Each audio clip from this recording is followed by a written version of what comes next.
نام ضرور لیتا تاکہ ان کا جو حق ہے ان کو پہنچے، کہ وہ ایک اصطلاح انہوں نے وضع کی تھی، اسلام نہ تھیوکریسی ہے نہ ڈیموکریسی ہے۔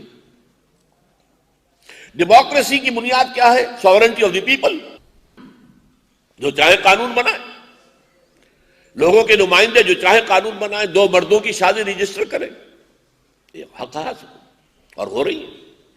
ایک مرد شوہر ہے، دوسرا مرد بیوی ہے، قانون کی نگاہ میں وہ بیوی ہے، مرد ہے بیوی ہے۔ ایک عورت شوہر ہے، ایک عورت بیوی ہے، جو چاہو قانون بنا۔ یہ جو ہے اختیار مطلق، ان الحکم الا للہ کی نفی، لہذا ڈیموکریسی غیر اسلامی ہے ایسنشلی، بنیادی طور پر، اس لیے کہ اس کا اصول کیا ہے؟ Sovereignty of the people. لیکن یہ تھیوکریسی بھی نہیں ہے، کیونکہ یہاں کسی مذہبی طبقے کی حکومت نہیں ہے، یہاں کوئی پوپ نہیں ہے، پوپ کے کارڈینلز نہیں ہیں، اس کے نیچے جو ہے لمبا چوڑا ہائرارکی کا نظام نہیں ہے۔ وہاں تو پوپ کو اختیار ہے، جس چیز کو وہ چاہے حرام قرار دے دے، جس چیز کی چاہے اجازت دے دے۔ یہاں کوئی پابندیت نہیں ہے، تھیوکریسی نہیں ہے۔ تو اگر نہ یہ تھیوکریسی ہے اور نہ ہی ڈیموکریسی ہے تو کیا ہے؟ اس میں انہوں نے بڑی اچھی اصطلاح وضع کی، تھیو ڈیموکریسی۔ یہ ان دونوں کا ایک امتزاج ہے، لیکن اس کو میں پھر زیادہ واضح اسی نقشے سے کیا کرتا ہوں، جہاں بھی کوئی لیکچر دینا ہو تو بورڈ پر ایک مرکزی کھوٹا اور 200 گز ریڈیس کا اس کے گرد دائرہ، اور یہ اندر جو ہے یہ امر و ہم ہے، اس میں ڈیموکریسی ہوگی۔ لیکن ڈیموکریسی کے ذریعے سے حدود اللہ کو کراس نہیں کیا جا سکتا۔ within the limits and parameters of حدود اللہ ڈیموکریسی ہوگی۔ limited democracy you can call it۔ یہاں آپ رائے دیں، ووٹ لیں، لوگوں کی رائے لیں، لوگوں کے زیادہ ووٹوں والے بات جو ہے فیصلہ کر لیں، لیکن اس سے آگے معاملہ نہیں جائے گا۔ تو یہ ہے اصل میں theo democracy. Theo element is represented by the injunctions of the Quran and the Sunnah, that's all. No person، کوئی شخص اپنی پرسنل حیثیت میں مدعی نہیں ہے جو میں کہوں گا وہ ہے، نہیں۔ Who are you؟ ہاں کتاب و سنت سے آرگو کرو، جیسے کبھی کہا تھا حضرت امام احمد ابن حنبل نے رحمت اللہ علیہ، ایتونی بشیء من کتاب اللہ و سنت رسولہ حتی اقول۔ جب چل رہا تھا مامون الرشید کے زمانے میں شدید دباؤ کہ قرآن کو مانو کہ یہ مخلوق ہے، اور حضرت بڑے بڑے علماء جو ہیں بہہ گئے اس میں، اس جبر کو برداشت نہیں کر سکے۔ یہ کھڑے ہو گئے، ڈٹ گئے، مارے کھائیں۔ یہ کہتے ہیں کہ وہ مار پڑی تھی کہ ہاتھی کو بھی پڑے تو وہ چیخ اٹھے، وہ مارے صحیح، لیکن کہتے کیا تھے؟ لاؤ میرے پاس کوئی دلیل اللہ کی کتاب سے، اللہ کے رسول کی سنت سے، تو میں مان لوں گا۔ ایتونی بشیء من کتاب اللہ و سنت رسولہ حتی اقول۔ جب تم میرے پاس کوئی دلیل نہیں لا سکتے، نہ قرآن سے نہ حدیث سے، تو میں نہیں مانوں گا، مارو مجھے، جتنا مارنا مار لو۔ تو یہ ہے اصل میں تھیو ڈیموکریسی۔ اور اب اس کا نام جو میں نے کہا کہ یہ کلیکٹیو خلافت ہو گئی ہے، شخصی خلافت نہیں رہی، لہذا اسے ہم کہیں گے کلیکٹیو وائسریجنسی آف دی مسلم۔ یہاں مولانا مودودی مرحوم سے غلطی ہوئی ہے، انہوں نے پاپولر ساورنٹی کے مقابلے میں رکھا پاپولر وائسریجنسی، یہ غلط ہے، پاپولر نہیں ہوگی۔ وائسریجنسی آف دی مسلمز، جو اللہ کو حاکم مانے وہ خلافت کے حقدار ہیں، جو نہیں مانتے وہ خلافت کے حقدار نہیں ہیں۔ تو یہ در حقیقت کلیکٹیو وائسریجنسی آف دی مسلمز کی حیثیت ہے اس کی، ناٹ پاپولر۔ پاپولر میں تو پھر جیسا کہ تصور آج کل ہے، امریکہ میں وہ مسلمان ووٹر ہے، کوئی ہندو ہے، کوئی یہودی ہے، سب برابر ہے، سب کا ایک ووٹ ہے، تو وہ پاپولر ڈیموکریسی کا تصور ان کے ہاں، پاپولر ساورنٹی، پاپولر ڈیموکریسی۔ ہمارے ہاں یہ پاپولر نہیں ہوگی، مسلمانوں کی ہے۔ جیسے یوں سمجھیے کہ کسی بادشاہ کے اپنے دوران زندگی ہی اس کا بیٹا بغاوت کر دے، تو اگرچہ وہ ولی عہد تھا لیکن جلدی کر بیٹھا ہے، تو اب وہ ظاہر بات ہے کہ اس کی ولی عہدی بھی ختم ہو جائے گی، وہ تو جیل میں جائے گا، یا تلوار جو ہے اس سے اس کا سر قلم کر دیا جائے گا۔ تو جو اللہ کی الوہیت اور حاکمیت پر یقین نہیں رکھتے، ان کا حق خلافت یہ ختم ہو گیا، ان کا حق خلافت جو ہے وہ موجود نہیں ہے۔ حق خلافت اہل ایمان کا ہے۔ تو کلیکٹو وائسرنسی آف دی مسلمز. اب آگے آئیے، اس کے بعد ایک تیسرا دور آیا ہے. خلافت راشدہ کے بعد سے لے کر آج تک جو دور چل رہا ہے، یا یوں کہیے ٹو بی مور ایکوریٹ 1924 تک جو دور چلا ہے، اس میں خلافت کے نام پر ملوکیت ہوتی رہی ہے. یہ خلافت نہیں تھی. بنو امیہ بھی کہتے تھے خلفاء ہیں، بنو عباس خلفاء آپ پڑھتے ہیں کتابوں کے اندر. پھر ترکانی عثمانی آٹومان کیلیفیٹ، درمیان میں تھوڑا سا عرصہ آیا ہے فاطمی خلافت مصر میں قائم ہوئی. یہ سب خلافتیں یہ مسنومرز ہیں، خلافت نہیں، یہ ملوکیت ہے. یہ اگرچہ اس کا یہ مطلب نہیں کہ اسلام بالکل ختم ہو گیا، نہیں. دیکھیے اسلام کو 6 منزلوں سے تعبیر کیا ہے شاہ اسماعیل شہید رحمۃ اللہ علیہ نے، پہلی، دوسری، تیسری، چوتھی، پانچویں، چھٹی. تو خلافت راشدہ کے بعد 6ٹھی منزل گر گئی، یعنی مسلمانوں کا خلیفہ مسلمانوں کے مشورے سے آئے گا. یہ منزل گر گئی.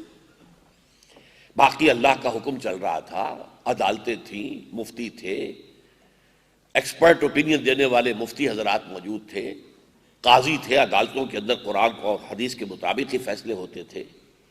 تو یوں نہ سمجھیے کہ سب گر گیا. یہ تو ہمارے ہاں جو ہے وہ اہل تشیع کا ایک تصور ہے، اور وہ ذہنوں کے اندر بہت گہرا راسخ ہو گیا ہے کہ گویا کہ اسلام ختم ہو گیا بس. اور ہمارے ہاں محمد علی جوہر جیسے لوگ بھی رحمہ اللہ، ان کی اللہ خطا معاف کرے، قتل حسین اصل میں مرگ یزید ہے، اسلام زندہ ہوتا ہے ہر کربلا کے بعد. پہلے ان سے کوئی پوچھے اسلام مرا کب تھا، اور اگر مر گیا تھا تو زندہ کیسے ہوا کربلا کے بعد؟ وہ تو وہی یزید کی حکومت تھی، یزید کی رہی. یزید کے بعد اس کے بیٹے معاویہ کی حکومت رہی، پھر عبد الملک ابن مروان کی حکومت رہی، پھر اس کے بیٹے آئے ہیں 2 3 4، جس طریقے سے آج کل سعودی عرب میں ملک عبدالعزیز کے بیٹے جو ہیں چلے آ رہے ہیں ابھی تک، اور ابھی تو شاید 30 40 اور بھی ہوں لائن کے اندر. تو یہ معاملہ جو تھا، یہ اگرچہ 6ٹھی منزل گر گئی تھی، اسلام مرا نہیں تھا، ختم نہیں ہوا تھا. اسے تقریباً 1000 سال لگا ہے ختم ہونے میں. یہ عمارت جو ہے کھنڈر بتا رہے ہیں، عمارت عظیم تھی، یہ کوئی ایک دن میں ختم نہیں ہو گیا تھا. اور اگر کچھ حصہ ختم ہوا تھا تو وہ تو اس کے بعد بھی ختم رہا. اسلام زندہ ہوتا ہے کربلا کے بعد، اس کی کیا معنی؟ بہرحال یہ جو دور ہے یہ خلافت کے اعتبار سے ایک مسنومر دور ہے. یہ خلافت نہیں تھی. اس میں بنو امیہ، بنو عباس، فاطمیین آف مصر اور عثمانی ترک، ان سب کا دور جس کا آخری خاتمہ 1924 میں ہوا ہے. اور یہ خلافت جو ہے بنو امیہ کا دور اس قسم کی حکومت میں سب سے زیادہ سنہری دور ہے، اس لیے کہ ابھی بادشاہت پورے طور پر نہیں آئی تھی. ابھی عرب اسلام کی جو بدویانہ جو خصائص تھے وہ برقرار تھے. ابھی محل بننے شروع نہیں ہوئے تھے. ابھی رقص و سرود کی محفلیں جو ہے محلوں کے اندر نہیں شروع ہوئی تھی. اور پھر ان میں بڑی بڑی شخصیتیں پیدا، عمر بن عبدالعزیز جیسا مجدد کامل آخر انہی میں سے اٹھے. عبد الملک بن مروان جس نے یہ قبۃ الصخرہ بنوایا تھا، یہ جو آج ہے ڈوم آف دی راک، جس چٹان سے حضور کا سفر معراج کا آسمانی حصہ شروع ہوا ہے، اسینٹ، اس چٹان کے اوپر یہ جو قبہ بنایا ہے، گنبد، قبۃ الصخرہ، چٹان کا ڈوم آف دی راک، یہ عبد الملک بن مروان کا بنایا ہوا. اور کہتے ہیں کہ یہ شخص اگر سیاست میں نہ ہوتا، حکومت میں نہ آتا، تو یہ محدثین اور فقہاء میں اس کا شمار ہوتا، عالم تھا. بنو عباس کے دور میں آ کر خلافت جو ہے، اول تو یہ کہ بنی امیہ کے دور میں کم سے کم عالم اسلام وحدت رہا، پورے عالم اسلام پر ان کی حکومت رہی، اور اس میں بھی بہترین دور حضرت معاویہ کا تھا. پورے عالم اسلام میں ایک ہی حکومت، اور 20 برس تک کوئی لڑائی نہیں، کوئی جنگ نہیں، کوئی خانہ جنگی نہیں، کوئی خونریزی نہیں، کچھ نہیں، امن کامل حضرت امیر معاویہ. اس لیے کہ بہرحال وہ صحابہ میں سے تھے، راشد تو تھے، خلیفہ ہم انہیں نہیں مانتے اس لیے کہ وہ اپنی قوت کے بل پر آئے تھے۔ اس خلافت جس کا نام نہاد خلافت جس کو کہنا چاہیے، اس میں اصول کیا تھا؟ جس کی لاٹھی اس کی بھینس۔ حضرت امیر معاویہ کے پاس بنو امیہ کا قبیلہ اور اس کی عصبیت، یہ عصبیت کی اصطلاح جو بعد میں ابن خلدون نے استعمال کی، عصبیت، کسی قوم کو جوڑنے والی شے کوئی عصبیت ہوتی ہے، وہ عصبیت خاندانی ہو، وہ عصبیت لسانی ہو، اور وہ عصبیت کوئی نظریے کی ہو۔ تو ہمارے لیے عصبیت جو ہے وہ اصل میں تو دین کی ہے، لیکن وہ معاملہ ختم ہو گیا، خلافت راشدہ ختم، عصبیت دین اب منتشر ہو گئی۔ اب جس کے پاس طاقت ہے عصبی، اب وہ عصبیت کون سی ہے؟ وہ ہے قبائلی عصبیت، بنو امیہ۔ 90 برس ان کی حکومت رہی، بنو عباس کھڑے ہو گئے، بنو عباس کی عصبیت، جس کی لاٹھی اس کی بھینس، انہوں نے مار دھاڑ کی اور بنو امیہ کو ختم کیا، ان کی حکومت ہو گئی۔ اور اصل میں ملوکیت جو شروع ہوئی ہے وہ پورے شان و شوکت کے ساتھ، اصولی اعتبار سے بنو امیہ کا دور بھی ملوکیت ہے، حضرت معاویہ کا دور بھی ملوکیت ہے، لیکن یہ کہ ملوکیت اپنے تمام جو بھی اس کے مینیفیسٹیشنز ہوتے ہیں اس کے ساتھ جو وجود میں آئی ہے وہ در حقیقت دور بنو عباس ہے۔ اور پھر یہی صورتحال جو ہے ترکان عثمانی کی رہی ہے، وہ بھی ایک عثمان آل عثمان ایک ترک سردار تھا، اور اس کے اولاد اس کا قبیلہ تھا کہ جس نے یہ حکومت قائم کی، اور پھر خلافت بھی منتقل ہو گئی۔ تو ان کو ہم جو ہے خلافت نہیں کہیں گے، اس لیے آپ نوٹ کر لیجئے، ایک لطیفہ یا کثیفہ جو چاہیں کہیں، جب خلافت کے خاتمے کی سازش چل رہی تھی تو میں آپ کو شروع میں بتا چکا ہوں، زبردست تحریک چلی ہے ہندوستان میں اور کہیں نہیں چلی۔ حالانکہ خلافت اگر معاملہ تھا تو پورے دنیا کے مسلمانوں کا تھا، لیکن کہیں اور کسی کے کان پہ جوں تک نہیں رینگی۔ خلافت کی تحریک چلے گی ہندوستان میں، اور وہ تھی اصل میں خلافت کے تحفظ کے لیے کہ یہودی اور انگریز برطانوی حکومت مل کر اس کے خاتمے پر تلے ہوئے، اس کے خلاف جو ہے وہ تحریک اٹھی، تحریک خلافت۔ لیکن جب خود اتا ترک نے خلافت کی تنسیخ کا جب وہ اعلان کرنے والا تھا تو علماء کرام اس کے پاس گئے، دیکھیے اس خلافت کو ختم نہ کیجیے، ہم آپ کو خلیفہ مان لیتے۔ اس نے ایک سوال کیا، اگر آپ مجھے خلیفۃ المسلمین مانتے ہیں مسلمانوں کے، تو یہ جو بادشاہ ہیں مسلمانوں کی، یہ میرا حکم مانیں گے؟ کہ نہیں حکم تو نہیں مانیں گے۔ تو پھر لے جاؤ اپنی خلافت، مجھے اس خلافت سے کوئی دلچسپی نہیں۔ چنانچہ واقعہ ہی تھا، بنو عباس کے ساتھ ہی عالم اسلام دو حصوں میں منقسم ہو گیا۔ اسپین کے اندر علیحدہ بنو امیہ کی حکومت چلتی رہی، باقی یہ اب بنو عباس تھے۔ اور پھر جب اس کا زوال شروع ہوا ہے تو سلاطین ہیں، مختلف جگہوں پر لوگ ہیں، بس کہیں سے سند منگا لیتے ہیں خلیفہ سے، اور اس کے بعد ایک دور آیا سند بھی چھوٹ گئی۔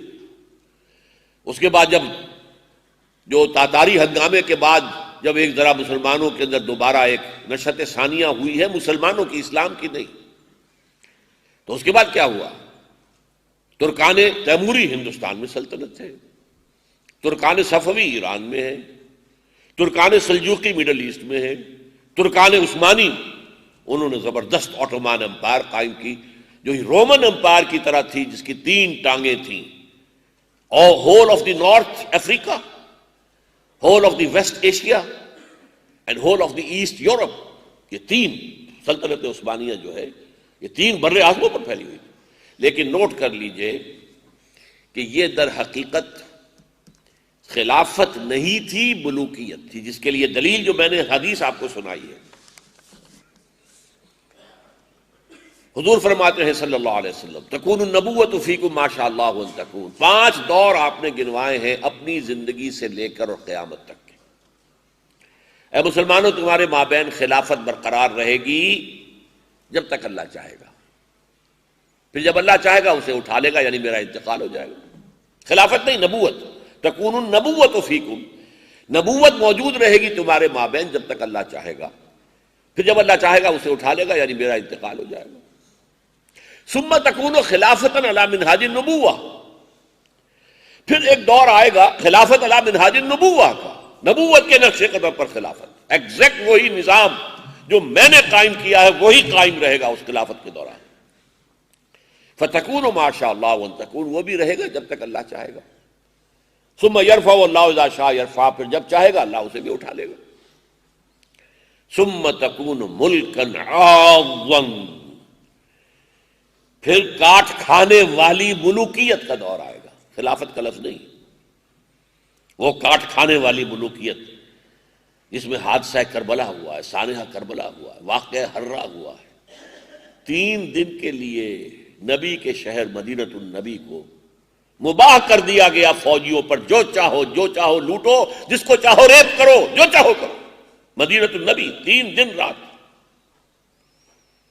سینکڑوں جو تابعین تھے انہیں حجاج بن یوسف نے شہید کیا، سینکڑوں. اب ملوکیت کو چونکہ سب سے بڑا خطرہ یہ ہوتا ہے کہ کوئی اور شخص پاپولر نہ اٹھ کھڑا ہو ہمارے مقابلے میں، تو محمد بن قاسم کی چونکہ مورتیاں بن گئی تھیں سندھ کے اندر اور اسے پوجا جا رہا تھا، در جوانی توبہ کردن شیوہ پیغمبری، لہذا ان کا تو اوتار ہے، ایک خدا کا اوتار ہے، ایشور کا اوتار ہے، اس کی مورتیاں بنا کے پوجنی شروع کر دی. لہذا بلا لیا گیا واپس. He can be a potential threat, اسے لا کے شہید کر دیا گیا. تو یہ کاٹ کھانے والی ملوکیت کا دور تھا. فرمایا فتکون ما شاء اللہ وان تکون، یہ بھی رہے گی جب تک اللہ چاہے گا. ثم یرفع اللہ اذا شاء یرفع، پھر جب اللہ چاہے گا اس دور کو بھی اٹھا لے گا. پھر چوتھا دور آئے گا ثم تکون ملکا جبریا، پھر مجبوری اور غلامی والی ملوکیت کا دور آئے گا. میں نہیں سمجھتا کہ اس وقت صحابہ نے اس سے کیا مفہوم لیا ہوگا. آئی کانٹ سے یہ 2 طرح کی ملوکیت کیا ہوئی، لیکن آج معلوم ہے ہمیں یہ ملوکیت تھی غیروں کی ملوکیت. ہم غلام ہو گئے، انگریزوں کے غلام، ملکہ وکٹوریہ کے غلام. اور جو قصیدے ہمارے ہاں کہے گئے پھر ملکہ وکٹوریہ کے لیے، کبھی آپ یاد کریں سب سے بڑا قصیدہ خواں جو ہے وہ غلام احمد قادیانی تھا. جو قصیدے لکھے اس نے تعریف میں، مدح میں، حمد میں، شکر میں، وہ ہم مجبور بھی غلام بھی ہو. پہلے کم سے کم مسلمان تو تھے بادشاہ، ان میں برے تھے تو اچھے بھی تو تھے نا. آخر صلاح الدین ایوبی انہی میں تھے، نور الدین زنگی انہی میں سے تھے، ہمارے ہاں اورنگزیب انہی میں سے تھے. آخر ہمارے ہاں بہت اچھے بادشاہ بھی ہوئے. لیکن یہ کہ اب ہم غلام بھی ہو گئے، کہیں برطانیہ کے، کہیں ولندیزیوں کے، اور ہر جگہ پر کوئی بادشاہ کوئی ملکہ بیٹھی ہوتی تھی. اب بھی ہیں، اکثر جگہوں پر بیٹھی ہوئی ہے، ملکائیں ہیں، بادشاہ ہیں، جیسے برطانیہ میں ملکہ بیٹھی ہوئی ہے. اب غلام دوہری گویا کہ یہ ہمارے اوپر شامت جو آئی. ثم تکون ملکا جبریا فتکون ما شاء اللہ وان تکون، یہ بھی رہے گی جب تک اللہ چاہے گا کہ رہے. ثم یرفع اللہ اذا شاء یرفع، پھر اس کو بھی اٹھا لے گا اللہ جب چاہے گا.